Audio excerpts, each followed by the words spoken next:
No hay ley ni ordenanza que contenga al monstruo de la especulación inmobiliaria. La batalla contra la gentrificación es un cuerpo a cuerpo constante en el que los grandes fondos siempre encuentran dónde dar el golpe.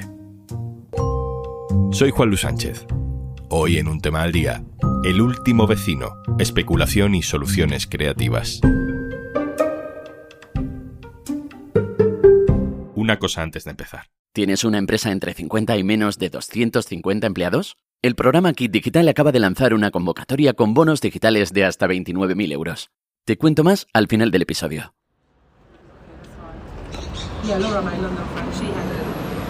Estamos en el barrio de l'Eixample, al lado del centro histórico de Barcelona. El Eixample se construyó a finales del siglo XIX, comienzos del XX, durante la industrialización de Cataluña. Es un barrio de edificios de aquella época, con algunas fachadas modernistas, balcones luminosos, calles anchas, árboles en las aceras.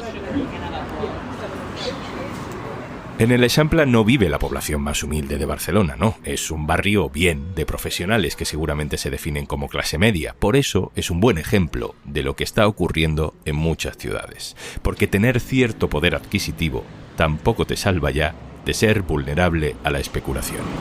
Hola, Xavier. Hola. Mi compañero del diario.es en Barcelona, Pau Rodríguez, ha estado en casa de Xavier. Xavier es un ingeniero jubilado de 76 años y es el último inquilino de su edificio. Un edificio de 5 alturas con 2 viviendas por cada planta. Hasta hace 8 años, todos en este bloque vivían en régimen de alquiler. Pero en 2017, un gran fondo de inversión holandés compró todo el edificio y fue echando a todos los vecinos a medida que su contrato iba caducando. Xavier era el único con contrato indefinido. Hola, Xavier, ¿qué tal? ¿Qué tal? ¿Cómo estás? Bien. Vale. No van. Gracias. Y lo que tengo muy claro es de que, bueno, yo me muero en este piso, por decirlo algo. O sea, yo me veo incapaz ahora de hacer un traslado de 50 años de mi historia. Si me marcho será totalmente forzado por la fuerza pública o por juzgado, por quien sea, pero yo, por mi voluntad, en principio, no tengo el más mínimo interés por mucho dinero que me ofrecieran. El caso del piso de Xavier ha empezado a ser frecuente en el Eixample. Una finca, un edificio completo que pertenece a un solo propietario, donde todos los vecinos viven de alquiler, hasta que llega un fondo de inversión, compra con todos los vecinos dentro, y de repente la vida empieza a cambiar. Algunos se marcharon ya de inicio, otros les costó un poco más marcharse y hubo un par de pisos que llegaron a la vía judicial, pero al final tuvo que marcharse. A la que se iba un inquilino, lo primero que hacían era venir una brigada, sacaban los suelos, todos los accesorios que había en el baño y en la cocina, lo dejaban totalmente inhabitable. Y cuando tuvieron la mayoría de la finca ya vacía, entonces vinieron y hicieron la rehabilitación, una gran rehabilitación de todo. Hoy estos pisos, que no tienen mucho más de 100 metros cuadrados, se reforman y el fondo de inversión los vende en el mercado de lujo. Era un piso de lujo asiático, porque yo entré a verlo cuando terminaron las obras, un día me colé y lo vi, y bueno, o sea, estaban hasta disimuladas las puertas tú estabas en una habitación y no se veían. Tenías que saber dónde estaba para poder acceder de un sitio a otro. Bueno, no sé, supongo que será la moda de hoy en día. Lo han hecho tipo loft, o sea, han tirado todos los tabiques y han dejado prácticamente una habitación que es el dormitorio y otra habitación que es el baño. Y todo lo demás es todo un espacio enorme. El resultado de este proceso es un edificio residencial en el que, sin embargo, ya no vive la gente, solo se ocupa durante algunos meses al año, por personas además con un elevado poder adquisitivo. Ya no hay vecinos. Yo me considero una persona ya con una cierta edad mayor que me puede pasar cualquier cosa en cualquier momento. Yo antes tenía la confianza del vecino, de no sé qué, de que si tenía un problema podía acudir a un vecino, y ahora en estos momentos no tengo ningún vecino al que acudir. La historia de Xavier y la de este barrio es el ejemplo de la voracidad del mercado inmobiliario en una ciudad como Barcelona, donde desde hace años se han puesto en marcha algunas medidas contra la especulación para frenar la burbuja, para limitar los precios del alquiler. La gentrificación se acaba colando por otras grietas. Pau Rodríguez, hola. Hola, ¿qué tal? Pau, tú has estado en casa de Xavier y has estado analizando lo que ha empezado a ocurrir en estos barrios. Podemos intuir que no solo en Barcelona, donde los fondos de inversión están acelerando. ¿Qué está pasando? Este proceso es el proceso histórico de la gentrificación, que es comprar una finca o unas viviendas, digamos, expulsar a sus vecinos de ese momento y posteriormente venderlas o alquilarlas a un precio superior. Durante años se pudo hacer este proceso contando con destinar los pisos a vivienda de alojamiento turístico. Pero en 2015 se decidió no conceder más licencias de este tipo, con lo cual los inversores tuvieron que buscar otras opciones. Entre finales del 2020 y principios del 2022, en Cataluña se toparon los precios del alquiler. ¿Qué pasó entonces? Pues se buscaron otras fórmulas para conseguir que las inversiones fueran más rentables, como por ejemplo, pues destinar los pisos a alquiler de habitaciones o al tan conocido últimamente alquiler de temporada. Lo que pasa es que, por ejemplo, la Administración de Cataluña ya ha anunciado que se pondrá seria con este tipo de prácticas y las va a multar con multas de hasta 1 millón de euros. En este sentido, lo que hacen los fondos en general es intentar buscar alternativas y en este caso pues también una de ellas es la venta, como ha ocurrido en esta finca, que han vendido los pisos por separado pues, a distintos compradores del mercado del lujo. En realidad esto no es nuevo, ya ocurrió por ejemplo en el casco antiguo de Barcelona, en Ciutat Vella, hace muchos años con los primeros booms turísticos. La problemática ahora ha vuelto a aflorar y lo hace en un distrito como este de l'Eixample, donde los vecinos han detectado unas 160 compraventas de fincas de este tipo en los últimos 10 años. ¿Por qué pasa esto en l'Eixample? En parte porque es céntrico, porque hay muchísima vivienda, hay unos 7.000 y pico edificios residenciales, y también porque tiene una particularidad, que es que el 20% de estos inmuebles son de propiedad única. Y esto quiere decir que un solo casero posee todos los pisos del inmueble. Esto facilita la compra a los grandes fondos de inversión y a las empresas que se dedican a estas operaciones, en parte porque rebaja los costes de la operación y también porque les permite tener su cartera de pisos más concentrada y más controlada. Este edificio que has visitado, donde vive Xavier, está cerca de la Casa Orsola. La Casa Orsola es un caso muy especial. Hace unos días el Ayuntamiento de Barcelona anunciaba que compraba el edificio. Este es Jaume Collboni, alcalde de Barcelona. Hoy anunciamos que el Ayuntamiento de Barcelona comprará Casa Orsola conjuntamente con la Fundación Habitat 3.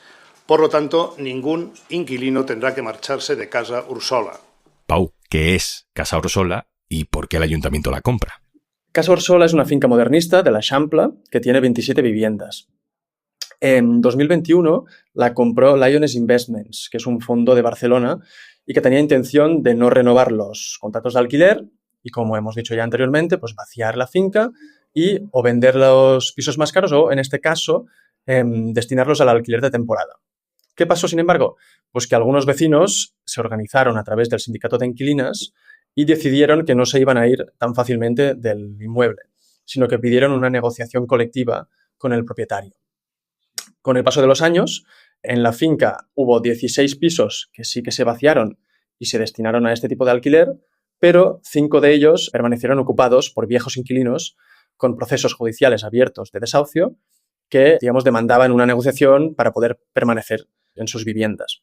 Vecinos como Josep, por ejemplo, que llevaba pues, más de 20 años en la finca y que tenía la primera fecha de desahucio, que era para el pasado 31 de enero. Ese primer lanzamiento, que probablemente recuerden algunos oyentes, es en el que se generó esa movilización ciudadana con pocos precedentes, diría yo, en la ciudad y que consiguió paralizarlo y aplazarlo para días posteriores.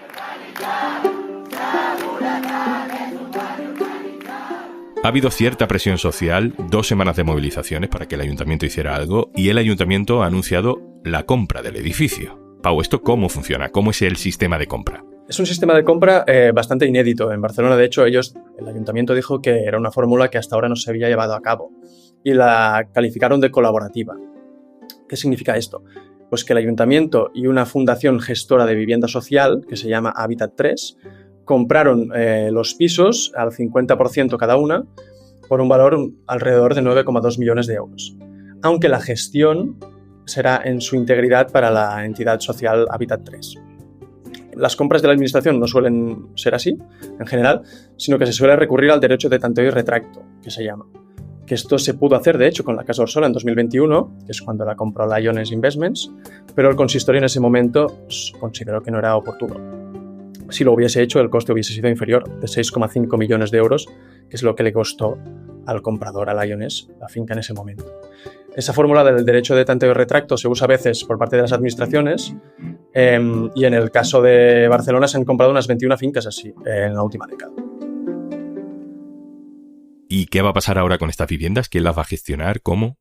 ¿Y ahora qué pasa con los pisos de Casa Orsola? Que los gestionará, como decía, Hábitat 3. Hábitat 3 es un gestor de vivienda social, es decir, que se dedica básicamente a promover por su parte pisos de vivienda social, también a comprar a propietarios que se quieren deshacer de carteras de vivienda, también a gestionar viviendas de administraciones o de particulares que prefieren dejarlo en sus manos, y en general tiene una cartera de viviendas, creo que son de más de 1.300 viviendas, de prácticamente todas alquiler social, y si puede ser, destinarlas a familias vulnerables. En el caso de Casa Orsola, lo que no está claro todavía es cada piso a qué irá destinado, pero sí es cierto que la intención, dijo la presidenta de Hábitat 3, es que en general los que ya están vacíos o alquilados de temporada se destinen a alquiler social, a través quizás de la mesa de emergencia del ayuntamiento para familias vulnerables, pero también es cierto que los inquilinos actuales se podrán quedar en sus respectivas viviendas, aunque digamos que económicamente no son familias o hogares vulnerables. Claro, esto te iba a preguntar, porque mucha gente estará diciendo, bueno, ¿por qué un ayuntamiento progresista tiene que comprar un edificio para salvar la casa de gente que tiene recursos, ¿no? Porque seguro que hay personas mucho más vulnerables en Barcelona. ¿Cuál es la clave aquí, Pau? Pues es sin duda un debate. En primer lugar, lo reconocieron de hecho los propios vecinos y el sindicato de inquilinas, que por un lado celebraron como resultado de su lucha la compra de la finca, lo cual es indudable. Esta compra no se hubiese dado si no hubiese habido este nivel de movilización, digamos, que preocupó lo suficiente al ayuntamiento como para moverse, pero al mismo tiempo también criticaron que se haya entregado 9 millones del erario público a una empresa que lo compró por 6,5. También ha habido críticas en el mismo sentido por parte de partidos de la oposición municipal y pues otros inquilinos de otras fincas, tanto de l'Eixample como de barrios más desfavorecidos, pues también han levantado la mano y han exigido al ayuntamiento la misma predisposición a la hora de volcarse a negociar con sus respectivos caseros la permanencia de sus viviendas. También han querido, defender que esto es una forma de combatir la gentrificación en zonas céntricas de Barcelona, que tienen esta problemática y que no está vinculada directamente a los ingresos de los hogares, sino que es una problemática de modelo de ciudad. Pero aún así, es cierto que es difícil encontrarle más razones que la primera, y de hecho ya advirtió Collboni que esta no era una fórmula que se pudiese repetir en todos los casos, porque no había la capacidad por parte del consistorio para hacerlo. La última, Pau. Barcelona es una de las ciudades, precisamente Barcelona, donde más se ha hecho, sabemos que no lo suficiente probablemente, contra la especulación inmobiliaria, ¿no? Se han buscado fórmulas. El equipo de Ada Colau, también el actual, pues ha fijado topes en el alquiler, ha intentado hacer esfuerzos en este tema. Y al final, la sensación es que estamos todo el rato taponando las grietas porque el mercado siempre encuentra por dónde colarse. Sí, lo que le pasó a Colau, y les habrá pasado a otros alcaldes o en otras administraciones, es que descubrió que desde un ayuntamiento sin competencias en materia de vivienda, pues no se puede cerrar una crisis de ese calibre. Se pueden, en general, hacer distintas medidas para paliarla. Lo que dicen los expertos en materia de vivienda suele ser que no hay soluciones mágicas y que garantizar vivienda asequible para amplias capas de la población pues requiere de un abanico de medidas a corto, medio o largo plazo, desde varias administraciones y que pueden incluir pues desde promoción de vivienda social, compras de fincas, cesiones de suelo a entidades, regulaciones como la de la ley de vivienda de los precios del alquiler y también una que no se suele mencionar, que es la capacidad de tener un cuerpo de inspectores capaz de perseguir las malas praxis, cosa que hoy en día no existe. Pero es cierto que al final pues la vivienda es un bien de mercado, ¿no? Aunque no nos guste, y Barcelona es una gran capital global, muy atractiva, con poca capacidad para crecer en extensión, y este cóctel, si no se resuelve, pues es difícil de gestionar desde una administración, mucho menos desde un ayuntamiento. Pau Rodríguez, eldiario.es en Cataluña. Muchísimas gracias. Gracias a vosotros. Y antes de marcharnos... Si eres propietario de una mediana empresa, el bono de Kit Digital te permite acceder a un catálogo de soluciones digitales con las que podrás mejorar la gestión de procesos, fortalecer tu presencia online o empezar a usar herramientas con inteligencia artificial. Empieza hoy mismo el cambio que tu empresa necesita. Infórmate en el 900-909-001 o en acelerapyme.es. Únete al cambio digital. Kit Digital es una iniciativa gestionada por Red.es. Colabora Cámara de Comercio de España, financiado por la Unión Europea. Next Generation, Plan de Recuperación, Gobierno de España. Esto es Un Tema al Día, el podcast del diario.es. Si te gusta lo que hacemos, necesitamos tu apoyo. Hazte socio, hazte socia del diario.es en eldiario.es/socio. El podcast lo producen Carmen Ibáñez, Marcos García Santonja e Izaskun Pérez. El montaje es de Pedro Nogales. Yo soy Juan Luis Sánchez. Mañana, otro tema.